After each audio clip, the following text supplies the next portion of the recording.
وای دا دنیا یو تور ځنګل شي، یو د بل په غوښو پای. زناور ترې امان غواړي چې انسان په کومه تیر شي. دغه وخت کې د خدای رحم او رحمت په جوش کې راشي. چرته غلی د چا کور کې یو حسین پکې پیدا شي، چې دی خکلک پالوان شي، ورته جوړه کربلا شي. مرګ له نوې معنی ورکړي او ژوند کې نوې رڼا راشي. جنگ په تاج کوي نه په تخت، جنگ په حق د سړیتوب دی.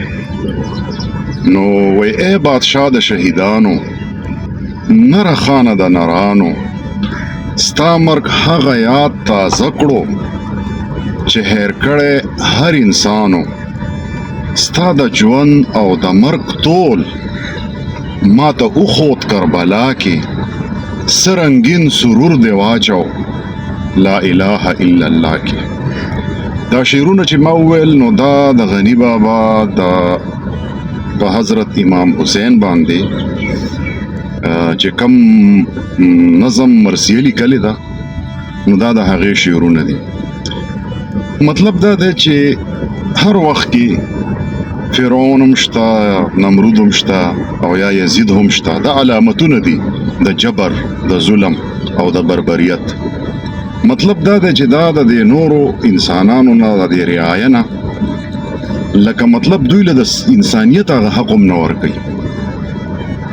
لکه مطلب د خپلو عیاشو دپاره ټکسونه لګوي او خلک چې کم دی نو خوار او غریبانان او په بد حال او مطلب دا چې د رزق درک نه لګي، روزګار نشته. نو خبره داسې ده چې دا جنگ په تاج کوي نه په تخت، جنگ په حق د سړیتوب دی. نو خبره داسې ده چې یزید ته دا وایي چې اول سړی شه، اول انسان شه، په ځان کې احساس پیدا کړه او په ځان کې درد پیدا کړه. د دې نورو انسانانو دا درد او دا کم احساس چې دی نو دا محسوس کا، ال بیا چې کم دی نو ته حکمرانی کوه. نو ته خو حکمرانی کې د دې دنیادارۍ دپاره، د دې ټکسونو دپاره، د دې خلکو د وینو سکلو دپاره. نو دا خبرې دي چې پکار دا ده چې دا 21مه صدی ده چې انسان ترقی وکړي او د دې محکومیت د خلکو د محکوم کولو د دې دغه نه راوځي او دا کم چې څوک محکوم کیږي چې دوی لږ ځان کې بیداري پیدا کړي او د دنیا دا دغه بدل شي. علامه اقبال هم د انګریزانو د حکومت باره کې ویلو لکه هغه وخت کې به د انګریزانو نه بعضې خلک ډېر متاثره کېدل او لکه د هغوی په رنګ کې به رنګ کېدل. نو د علامه اقبال د هغوی په دغې څیز باندې چې کم دی نیوکه کوي چې یې علم، دا دوی چې کم علم وایي، یې علم یې حکمت، یې تدبر یې حکومت. د دوی دا کم علم چې دی او دا کم عقلمندي چې دا حکمت چې دی او دا کم تدبر چې دی او دا حکومت چې کم کوي، پیتے ہے لہو دیتے ہے تعلیم مساوات. مصیبت پکې دا دی چې د خلکو وینې څکي، مطلب د خلکو نه وسایل قبضه کړي دي او خلک چې کم دی د بنیادي ضرورتونو نه محرومه کړی دی، د پرسنالټي ډیولپمنټ نه، د تعلیم نه، د آګاهۍ نه.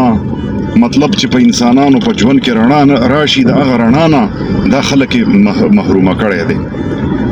نو خبره داسې ده چې هم دا څیزونه چې کم دي که نه د اوسنی کم ځوان چې دی، او زه پښتون ځوان ته دا خبرې په پښتو کې کوم، نو پښتون ځوان ته وایم چې ځان کې بیداري پیدا کړه.